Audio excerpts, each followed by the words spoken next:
네, 안녕하십니까. 가치투자의 김민수입니다. 김민수의 가치투자, 가치투자의 김민수. 네, 반갑습니다. 오늘은 섹터 관련된 집중 분석 두 번째 시간. 지난주에 화장품, 이번 주에는 전력기기입니다. 그렇게 얘기하실 수 있겠죠.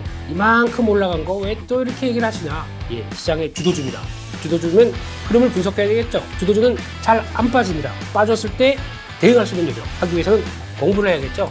Let's study 가겠습니다.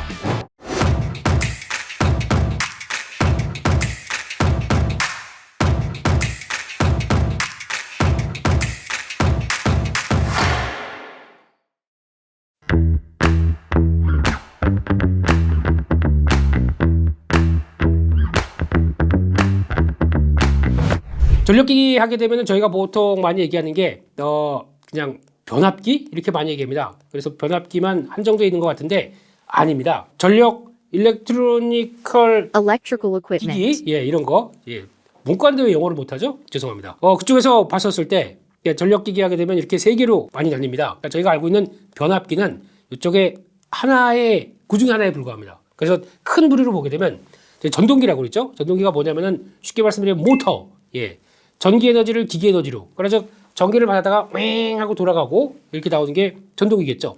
이게 또 정밀화되기 시작하게 되면 또 어디로 들어갑니까? 로봇 이런 데도 들어갈 수 있겠죠. 조금 더 확대되기 시작하게 되면 또 감속기까지도 쭉 들어가는데 결국은 나중에 또 확장되면 이게 전기차 관련된 모멘텀까지도 나오겠죠. 근데 그 부분에 좀 큰 거, 산업적인 부분에 나오는 전동기, 모터로 생각하시면 됩니다. 두 번째 발전기입니다. 이번에는 기계 에너지를 이용해서 전기 에너지가 발생되는 거죠. 기계 에너지 열심히 저희가 이제 무슨 방앗간 같은 거, 그러니까 물레방아가 막 돌아가는데 거기서 누가 기계 에너지가 저희가 막 밀든가 아니면 무슨 힘을 가하든가 그래서 전기를 발생한다. 그러면 발전기죠. 약간 두 개가 한쪽은 발전기, 한쪽은 전동기.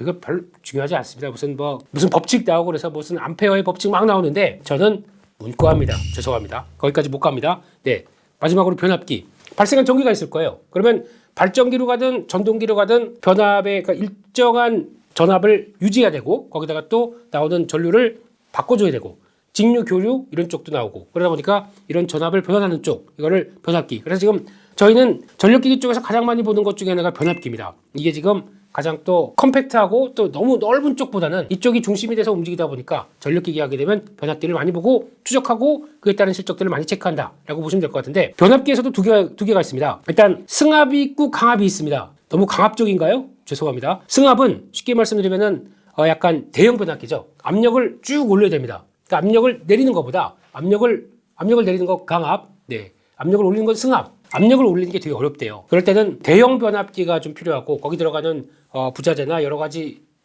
캐파는 상당히 높다 보니까 대부분 대기업에서 많이 합니다. 그리고 또 내리는 거는 중소 쪽 중견기업들이 좀 더 많이 한다. 라는 쪽에서 저희가 이제 수출 데이터 조금 이따 보시겠지만은 약간 초고향량 변압기 아니면 중형 소형 변압기 다릅니다. 수출 도난도 조금씩 다르기 때문에 그런 쪽에서 차이가 있다라고 하는데 그럼 뭘 봐야 될까요? 다 필요 없습니다. 그냥 수출 좋은 거, 실적 좋은 거 이렇게 봐야 될 게 가장 중요하다고 봐야 될 것 같고요. 이러다 보니까 이제 변압기 같은 경우는 이제 전력과 관련된 계통 쪽에서 발생한다라고 하게 되면 약간 시클리컬, 그러니까 경기 민감 쪽으로 봐야 되겠죠. 그래서 한때는 2020년 전까지만 하더라도 경기 민감 쪽으로 많이 이어졌습니다. 그래서 무슨 얘기냐면은 우리 인프라 투자 막 하고 우리 이제 경기가 좋아질 것 같으니까 공장도 좀 바꿔고 공장 뭐 들어간 유틸리티 이런 것들 다 바꾸다 보니까 야 이때 변압기 좀 주문해. 네, 오래된 거니까 이거 교체해야겠어. 네, 알겠습니다. 그래서 수주가 나오고 그랬던 약간 시클리컬 성격이 좀 강했습니다.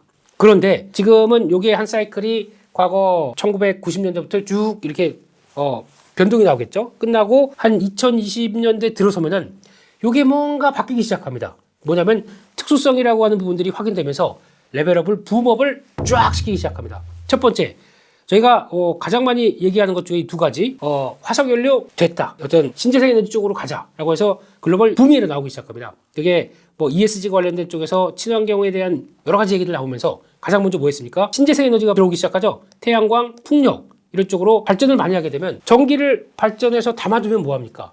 이전을 해야 되겠죠. 그러면 이전을 할 때 처음에는 발전을 막 해서 전기를 담아놓은 다음에 그 다음에 중간 송전탑 가고 뭐 가게나 아니면 공장으로 갔었을 때 가장 중요한 거는 중간중간에 가장 초고용량으로 끌어올리기 시작해야 전력의 손실이 적어듭니다. 그러다 보니까 처음에는 나와서 담아뒀던 거를 계속 변압을 중간중간에 해주고 초고용량으로 갔던 거 전압 바꿔주고 그 다음에 또 가정으로 갈 때 또 바꿔주고 하는 현상이 나오다 보니까 중간중간에 변압기 많이 필요하겠죠. 마찬가지로 전기차.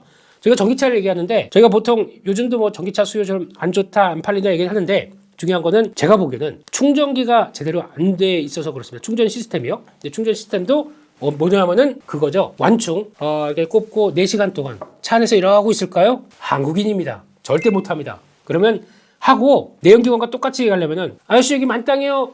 딱 꼽고 결제하고 붕 가기 전까지 한 5분 정도? 그 정도를 원하는데 그 정도까지 없죠. 그러다 보니까 충전 시스템도 앞으로 인프라가 제가 생각하기로는 약간 고속 충전, 그것도 고속 아주 so fast 급속 충전 이거 나와야 될 것 같고 거기다가 또 사람들이 비 오고 날씨 춥고 그러면 차에서 내길 싫어요. 그러다 보니까 아예 무선 충전, 무선 충전은 여러 가지 또 도전도 있겠지만 이런 게 필요합니다. 그런 쪽으로 갔을 때 그럼 충전기가 지금처럼 하나 들어갔다. 그래도 변압을 해줄 변압기 성격의 전력기기가 들어갈 수밖에 없습니다. 이 인프라 쪽에서요. 그런데 이런 급속 충전이 들어간다. 그냥 예전에 변압기 쓸 수 있을까요? 못 씁니다. 더 발전된, 더 성 좋은 걸 써야 되겠죠. 그러다 보니까 수요가 이렇게 들어간다. 라는 부분들 나오고 있고 이게 누가 진심입니까? 물론 이게 변압기 자체가 어떤 산업상 어떤 기술력을 높이 요하고 해자가 높은 상황은 아닙니다만 그럼에도 불구하고 수요가 막 커지다 보니까 제대로 납기 못 맞추는데 아유 안 되겠다. 납기 제대로 맞추는 데가 어디야? 코리아. 그래서 한국 업체들이 이래서 많이 부각을 받고 있는 상황들이죠. 그래서 이런 쪽이 나왔었을 때 어떤 뭐 그래서 우리가 중국으로 들어간다. 이건 아닐 겁니다. 중국도 자체적으로는 하겠지만 그런 쪽에서 쇼티지가 나는 쪽이 어디냐라고 하게 되면 북미 쪽이죠. 이쪽을 많이 보고 움직이고 있다라는 쪽에서 이 부분은 또 체크를 해야 될 것 같고 그렇게 되면 또 북미가 뭐 하느냐? 인프라 투자 확대하죠. 지금 IRA 법안을 통해서 좀 약간 돈 쓰면서 끌어올리겠다라고 하는 부분들이 노후 시설 교체하다 보니까 그러면 공장도 있을 거고 안에 또 시설들 이것들도 다 변압기 필요하겠죠. 게다가 또 가장 중요한 거는 이겁니다.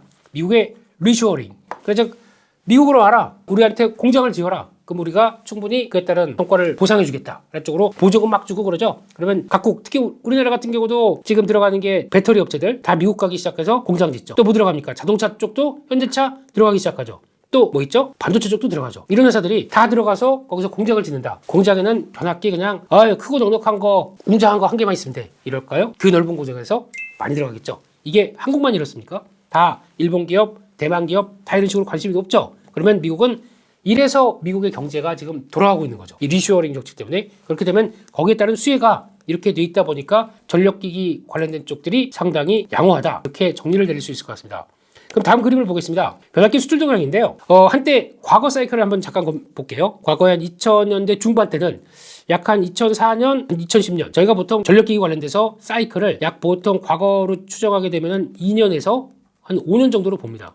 근데 이게 지금 흐름을 보게 되면 잘 보다 보니까 이때도 그랬죠. 거의 한 5년 정도 업사이클, 다운사이클이 내려오는데 이때는 주도가 된 게 중동 쪽이 좀 강했습니다. 보시게 되면은 중국도 컸지만 중동 쪽이 좀 더 각광을 받기 시작하면서 그때 나왔던 부분들이 좀 크다라고 보여지고 있는데 그러다 보니까 그때 나왔던 업사이클 때문에 그때도 이제 관련된 종목들 그때는 현대중공업이 있었다가 이제 분사되기 얼마 안 되다 보니까 그때 이런 좋았었을 때 이제 가장 큰 피해를 받았던 거죠. 이때 한번 업사이클이 나왔습니다. 2000년대 중반 중국이 막 커가기 시작했을 때였죠. 그리고 슬슬 다운사이클이 들어옵니다. 그러다가 2020년대 이때는 코로나 끝나고 다음으로 보다 보는데 미국 중심으로 확 변해요. 이거 한번 볼까요? 그림을 잘 보시게 되면은 어떤 변화가 나오냐면 지금 중국에서 그러니까 지금 중국은 빨간색입니다. 그냥 꾸준하게 크는 정도죠. 근데 거기서 과거 사이클만큼 상대적인 관점에서 이렇게 안 좋았을 때와 비교해 보게 되면 확 크는 게 이쪽이죠. 이 그레이색, 검은색 이쪽이죠. 이쪽이 미국 중동인데 중동은 거의 유지되어 있습니다. 근데 그보다 미국이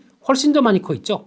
요걸 자세히 보겠습니다. 월별 수출로 봤었을 때 지금 변압기 관련된 수출 동향을 보게 되면 대형, 중형, 소형이라고 하더라도 미국 쪽입니다. 아까 요 띄어는 미국 쪽이죠. 가장 중요한 게 소형도 만만치 않게 크고 있고 중형, 대형. 그러니까 과거에는 어떤 대형 중심으로만 사이클이 한번 이어졌다 그러면 지금은 골고루게 다 이루어지고 있는 상황들이죠. 그러다 보니까 이런 것들 특히 소형들은 뭡니까? 약간 인프라 투자 크게 하는 상황들이 아니라 약간 소형 섹터들이라고 하게 되면 약간 공장 쪽이나 좀 가정용 쪽으로 들어가는 게 더 많다는 얘기겠죠. 이런 쪽으로 들어가다 보니까 이게 같이 붐을 일으키면서 인프라 투자에 대한 확대가 나오고 있다. 이게 가장 핵심이라고 봐야겠죠. 그래서 이번 사이클의 특징, 생각보다 미국에 대한 투자가 커지면서 미국 중심이다. 첫 번째, 미국도 다양한 종류의 변압기가 커지고 있다.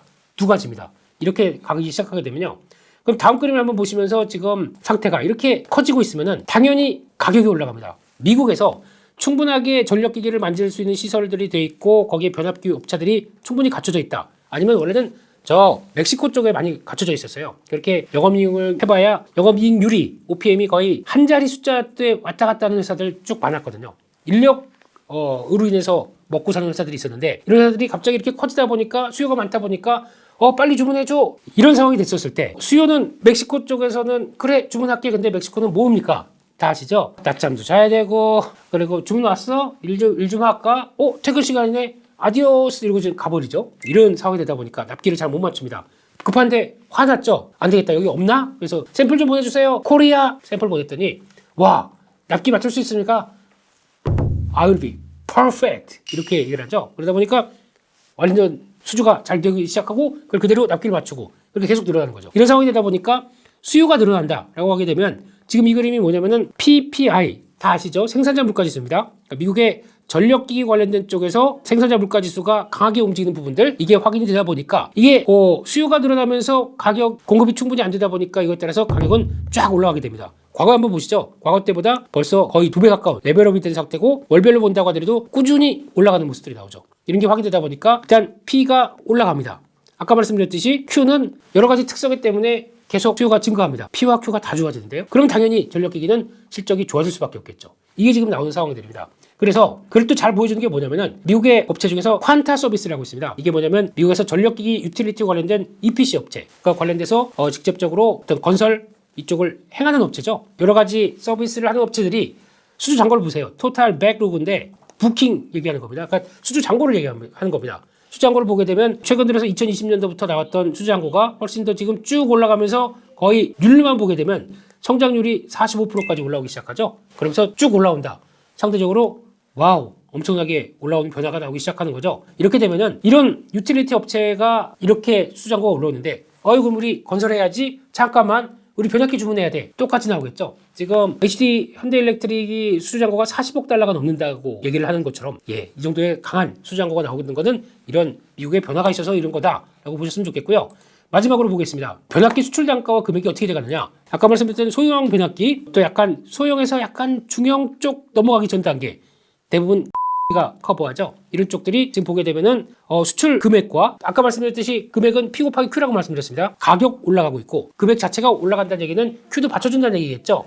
이런 쪽에 대한 변화가 나오게 되면 역시나 강하게 들어오고 있다. 마찬가지로 지금 금액 자체적으로 이렇게 가격은 멈췄다고 하더라도 역시 중형급이죠. 그렇다고 하더라도 여전히 강한 변화가 나오고 있다. 마찬가지로 이렇게 쭉 이어지고 있다. 이것도 마찬가지로 초고용량 변압기입니다. 이쪽도 해당되는 쪽은 저희 알고 있는 이런 쪽인데 같이 영향을 끼치고 있다라고 봐야 되겠죠. 이런 변화를 봤었을 때 역시 변압기 쪽은 수출 데이터 다 좋고 경기 민감 사이클이긴 한데 P와 Q가 모두 좋아지는 확산이 들어오고 있다라고 하게 되면 실적이 당연히 좋아지겠죠. 이게 그러면 여기서 끝나겠느냐? 끝나지 않는 모습들이 계속 확인된다 그러면은 주가는 레벨업이 꾸준히 될 것이다. 이렇게 바라보시면서 섹터에 대한 흐름들 보시는 게 좋을 것 같습니다. 그러면은 지금까지 업황 관련된 부분들 섹터를 다 털었으면은 가치 투자의 관심주 전략 보겠습니다. 아까 보셨던 이것도 흐름은 나쁘지 않습니다. 또 조정 마치고 이런 자리들 또 레벨업을 준비하는 단계겠죠. 작년 영업이익이 160억이 있습니다. 올해는 3분기에 197억이 나와버려요. 엄청난 거죠.